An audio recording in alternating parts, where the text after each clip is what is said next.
And here is the designer, Brian Geisen, on the left. And in the top is the real designer, lesser known, Ian Somerville. He was a lover of William Burroughs, who is the man to the right here. Ian Somerville sadly didn't live very long, but he did all the mathematics behind this creation. So interestingly, it was called the first art object you see with your eyes closed, hence their posture, experiencing it. It creates a flickering light.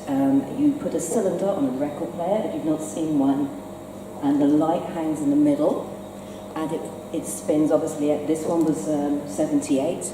I've got ones at 45, recalibrated. And that specific speed, combined with that specific cutouts, creates a striated light across your closed eyelids, which induces a certain brainwave I'll be telling you more about. It's alpha and theta, and it induces an altered state. So you don't need to take anything else. You have an entheogenic effect from this wonderful sculpture. And they were so confident it was wonderful, they thought it would replace television, and so it should have. And this was the quote from artist Brian Geisen, the man on the left, that inspired him to ask Ian Somerville to how can we make this? He said, I had a transcendental storm of colours, visions today, in the bus when I was coming back from Marseille. We ran through a long avenue of trees, and I closed my eyes against the setting sun. An overwhelming flood of intensely bright colours exploded behind my eyelids, a multi-dimensional kaleidoscope whirling out through space. I was swept out of time. I was out in a world of infinite number. The vision stopped abruptly as we left the trees. Was that a vision? What happened to me? So that was in the late 50s. So he realised he'd lost all sense of time. He had all these weird ideas coming into his mind when he was quite tired. And what had actually happened was he'd entered a kind of twilight, slower brainwave of alpha theta, and this effect that is scientifically called a flicker had taken hold. So these two men used this device many times, probably with a lot of passion and everything else, to create really strange art objects. They kind of shared a symbiont mind. They collaborated with collages, techniques for cutting up, tape splicing. They really were early multimedia pioneers, montaging, very unusual techniques. Famously sort of documented in Burroughs' book, The Ticket That Exploded, quite visually in that. So if we could have the next slide, please. Okay, this is the history. So this technique's been known about thousands of years, but around the 1820s, Jan Perkenjaar actually hand-illustrated these beautiful little patterns, and he calls them form constants. So he did this just by waving his hand across his closed eyelids with a gas lamp, and before him, I think monks have been doing this with the sunlight. We can all do this, so we can create our own flicker. We obviously don't have a very special speed. And what we see are these entoptic phenomena behind our closed eyes. So amazingly, they're in colour as well. And my next slide, when we move forwards, I will be showing you more about that. So entoptic is referring to the Greek word for within vision. And these patterns are only actually occurring in the visual processing part of your brain, sort of where the signals come in from the optic nerve. So we have similarities, so they become kind of documentable archetypes that we share. Many people see Catherine wheels. Many more people see dancing swastikas. They're very common, and various forms of crosses. And you can see they've been categorized. And then more recently, this smaller kind of drawing on the right is from two South African entheogenic explorers, Lewis Williams and Dowson. And they suggested that from Paleolithic art is inspired by subjective visual phenomena, and normally described by shamans and spiritual men during altered states of consciousness. But they described there's two main themes. You've got a lot of animals in sort of cave art, and then you've got a lot of geometric figures, such as dots, circles, and lines on the other hand. And they wanted to explore more about the importance and the meaning of these geometric patterns. And what I'm going to show you is how the combination of either a dream machine or the light that I use, which is called a Pandora star, which is like the kind of the modern succeedant to that, how we see these patterns and more, and in a multitude of colours. So you've all probably tried to induce the phosphene kind of colours as a child mainly, because I don't know why, but it doesn't hurt so much then, where you rub your eyelids closed with your hands, and by pushing the actual exertion on your retina, you induce the colourful phosphenes to sort of in response, and we can also see those just with stroboscopic light. So if we could move to the next slide, please. This is my documentation of, on the left, those strange little sketches of my audience provide these. So as an artist, I work with altered states of consciousness, and I measure the brainwaves of people during an experience. So it's quite an ephemeral form of art. And after they've been exposed to, say, a dream machine or a flickering Pandora light, we ask them to describe a little bit of their experience, and if possible, any kind of sketch is more than welcome. And as you can see here, we've got some kind of auras coming out of hands, we've got descriptions of often energy, physical parameters shifting from being a very small body to your perception being beyond the body. There's a lot of descriptions of water, underwater tunnels in space. And what I'm comparing this to is the entheogenic output is really similar to what has been described and created by people taking deductions such as ayahuasca, such as the Shipibo Amazonian tribe in the bottom right. Those 4 beautiful, colourful squares are huge textiles, so they've woven, depicting visions and colours exactly as they perceived them during their ayahuasca rituals. And the very above that, the rather crazy little squares, on my website, they're all animated things, but if you imagine them animating, these are what we share when I experience the Pandora stars with people. Behind your closed eyes, this multitude of colours, phosphenes, just through closing your eyes and experiencing white light. There's nothing else like it. So I'd like to move to the next slide, please. Okay, so this is a little bit more about the Pandora star. So the dream machine, everyone has some kind of image of, either from a film or from direct experience, maybe in a living room.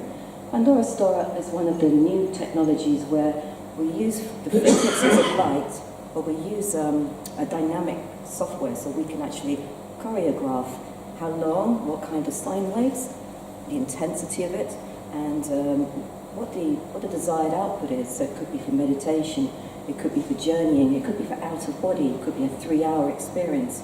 Generally, they're about 30 minutes, these light sessions. So the technology itself, not very sexy. On the top right, you can see there's 12 lights in the star diagram. They're all white. 3 are kind of warm white and 9 are cold white. And what we use them for is, I help people in the artwork to enter a hypnagogic state. It's maybe not so easy for everyone unless they're really kind of practiced at meditation. So with the light flashing at you, with your eyes closed, whilst you recline in a dentist chair, it becomes somewhat, you surrender, and the white light, with the certain frequencies, around the same speed of the dream machine, so that's spinning at 8 to 10 times a second, creating an alpha wave. We take it a little bit further, and we mix it up, and over about 12 minutes, we give a combination of 12, 10, 8, 6, 4 hertz, and we keep mixing it. So just as your brain becomes familiar, we change it again, so there's this kind of a threshold. And there's a feed forward and a feedback technique of adjusting the consciousness. But what's been really fascinating is people's feedback from that, their direct verbal interview afterwards. And I'd like to share with you a little bit about what does it feel like, these changes in phosphenes and flicker. So if we could move to the next slide. So this is what it looks like if you are directly inside one of my installations. This was most recently in Liverpool. This was a few weeks ago. So the lady on the left is actually wearing a headband because she has EEG equipment connected. Her brainwaves are being monitored, and the signal's being transmitted to the computer on the right. And although that screen is not clear at the moment, I will show you more of that on my final slide. So what's actually happening here, what we can see, is a direct correlation between the Pandora star. You can see she's facing, you can see it's lit up. Now it's going to be flashing really fast. I've got lots of videos of this kind of thing on my Vimeo channel I can show you. And she has her eyes closed, her brain waves are changing through the feedback. Your brain likes to be entrained to a certain extent. It will follow some of these stimuli. So she looks pretty relaxed, and we're also sonifying her brain waves during the experience. So for everyone else who just walked in thinking, what's going on? We can see the changes on the huge screen. We had dual screen visuals And we were using something like VDMX, so we have brain waves affecting MIDI, affecting sounds, and affecting visuals, all in real time. And what happens is the more the person surrenders and stops questioning, what am I supposed to do, the deeper their entrainment towards the theta goes. And the benefit of entering into a theta state, you feel a light hypnotic trance. So often, after your experience, you don't know how long you were sitting there for. Not in a silly way.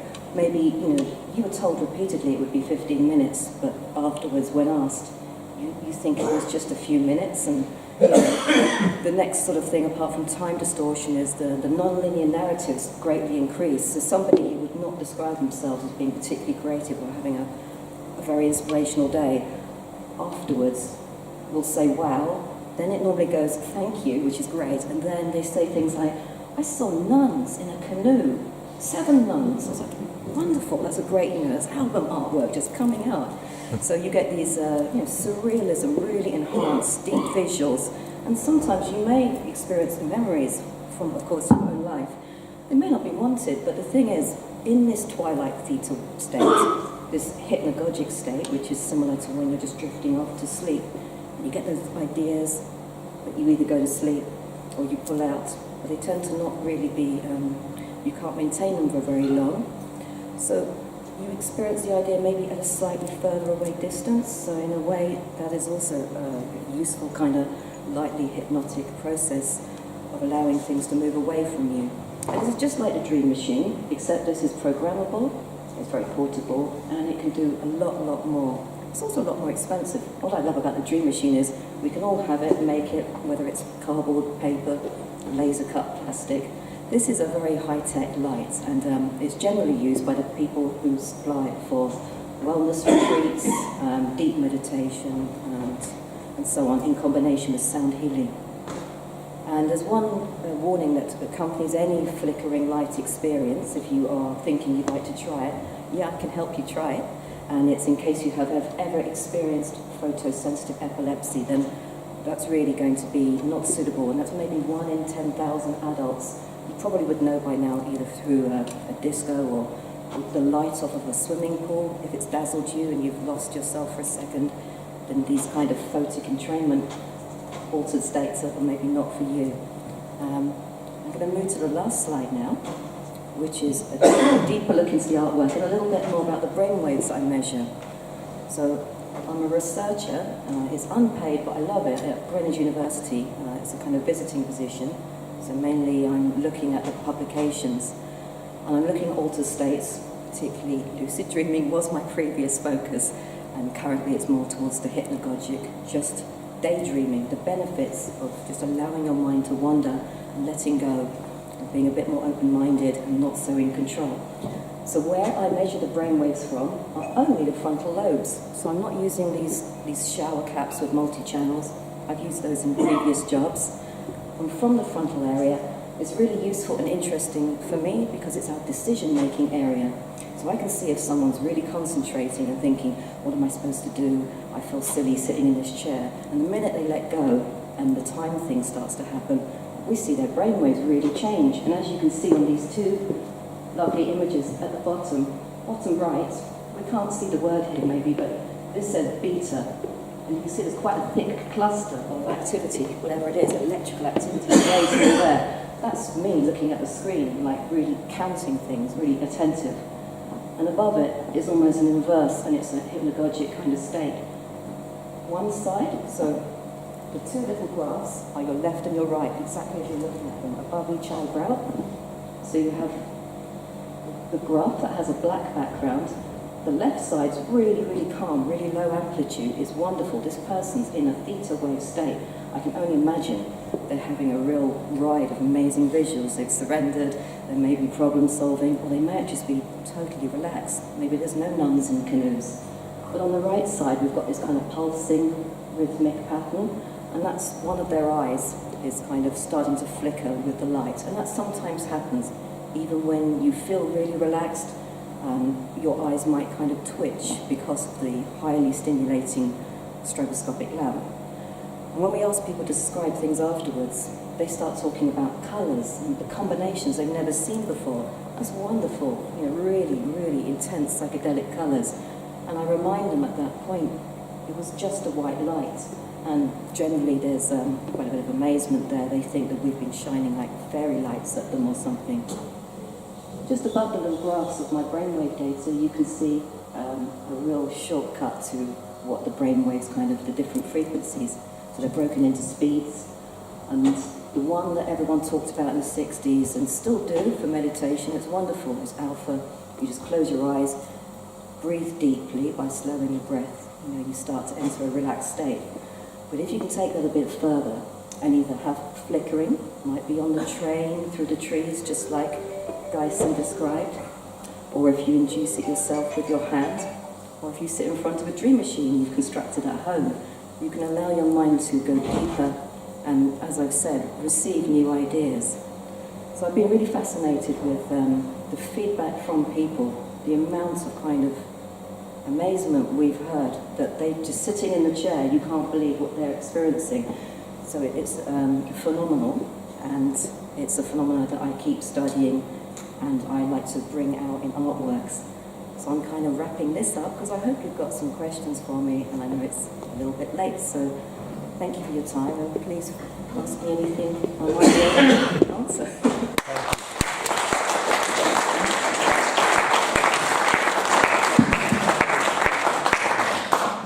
Fabulous. That's brilliant. I love the sound of having a go on one of those lamps at some point. I shall definitely do that. Does anybody have any questions for Luciana?